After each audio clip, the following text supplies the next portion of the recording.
Hi everyone, it's Mari. I'm back again today for honeybee stamps, and I'm going to be creating this really pretty wintry slimline card for you today. This card measures at 3.5 by 8.5, and I'm going to start off here with a piece of Neenah cardstock and also the circle spotlight stencils and masks from Honeybee. I'm going to be using this circle mask that I'm going to be sticking down onto my cardstock here, and now I'm going to do some ink blending, and I'm going to kind of create this really wintry sky with this big white moon in up in the top left corner.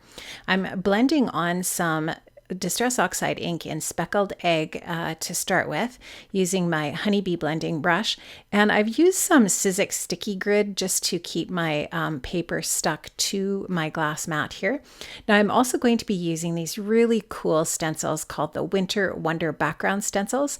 This is a set of 6 stencils and masks that work really, really well for creating things like snowbanks or hilly borders or whatever it is that you want to create with for your landscape or for your backgrounds.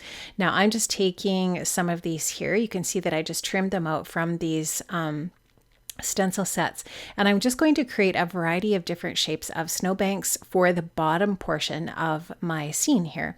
So you can just see that I'm just going right up against the edge of that stencil to create that impression of a little bit of a snowy, hilly landscape there. And I'm totally okay with going over top of all of the white as long as I kind of have an impression of that hill or the snowy snowbank in that way. And it's kind of supposed to look like there's sort of like a reflection off the sky onto the snow and that kind of a thing. That's what I was going for here anyways. Now I thought about putting another snowbank down at the bottom, but I decided that maybe it would look better with just a little bit of blending. And now you can just see that I'm going over and I'm just strengthening up the ink there. And I also wanted to do a little bit of a darker color as well. So this is Stormy Sky. This is still Distress Oxide ink. And I'm just taking another blender here. This is just another little blending brush from my stash. And I'm just going to go around the edges of the card. So far, my slimline card base here. And just kind of strengthen up, like I said, where I already have the ink. I'm going to go back in with that stencil and just darken up against the edges of my little snowbank areas here as well. And I feel like this layering of the different colors of ink just gives it a little bit more dimension, and I just really like how that looks. I think these colors of blue are really pretty. Just looks really wintry and frosty. Now I'm taking my Distress sprayer, and I just took the mechanism out of it there, and I just tapped a little bit of water onto my oxide ink here, and now I just picked it up, and you can just see it kind of looks like a little bit of snow falling. I really like that effect. I think it's really cool, and I always love the reveal when you take a mask off. I think it's fun. Now I am going to be using the Farmhouse Tree Builder stamp set, which is one of my favorite stamp sets from the Holiday Cheer release. I think it's just beautiful. And one of the things I love so much about it is it's a layering stamp set. If you love layering stamp sets like I do, I just feel like they're just everything. It's so fun to work with them. And I'm going to stamp out the most solid layer of my tree here with my lightest color. And my lightest color is going to be that Stormy Sky color. So I'm going to stamp out that Stormy Sky until I am happy with how solid it is. And now I'm going to go in with the next layer of the tree, which is the branch detail. And I'm stamping that out with Faded Jeans. And that's a little bit darker than the Stormy Sky. And I just love how these complement the Speckled Egg as well. And look how beautiful that is. It's so pretty. Now I left this out overnight to dry, and this is the next day. And I'm going to take a sentiment from the Pretty Poinsettias stamp set, and I'm going to use that for my sentiment for my card. Now I'm taking my anti-static pouch and I'm adding that to my card because I thought I was going to do some embossing, but things kind of go a little bit awry here, but I left this in the process so that you could see how I fix it. Now I use my VersaFine Clair Twilight ink to stamp out my sentiment, but you can see that the second half of my sentiment is crooked. So the really beautiful thing about Honeybee stamp sets and dies is the sentiments virtually all of the time now have a coordinating die.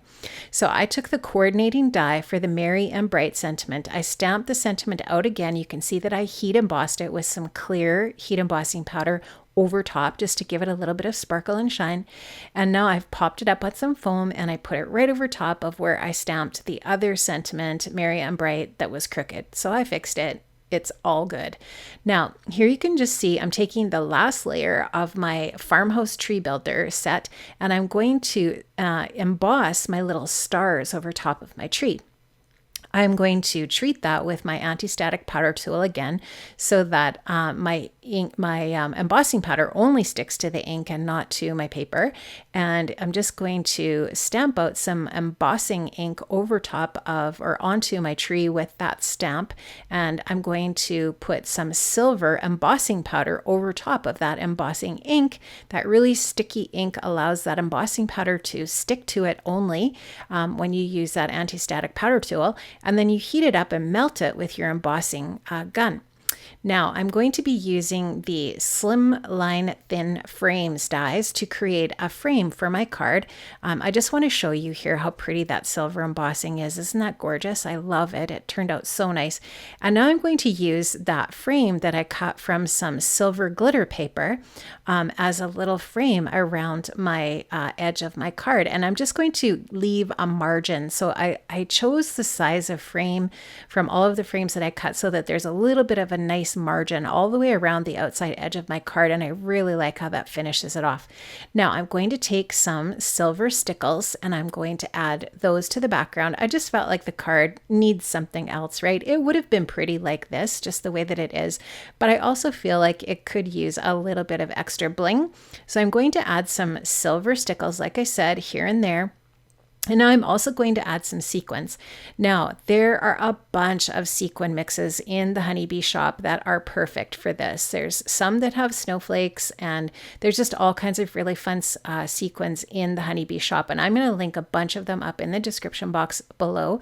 You can see I added some white snowflakes, and now I'm layering some silver sequins over top of the white snowflakes.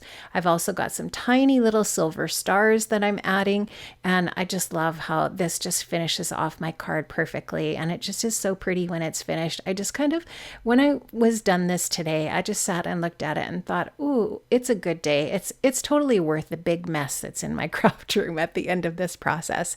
Now, I do also have a Simon Says Stamp silver metallic envelope to go along with my card, and this card is ready for the mail.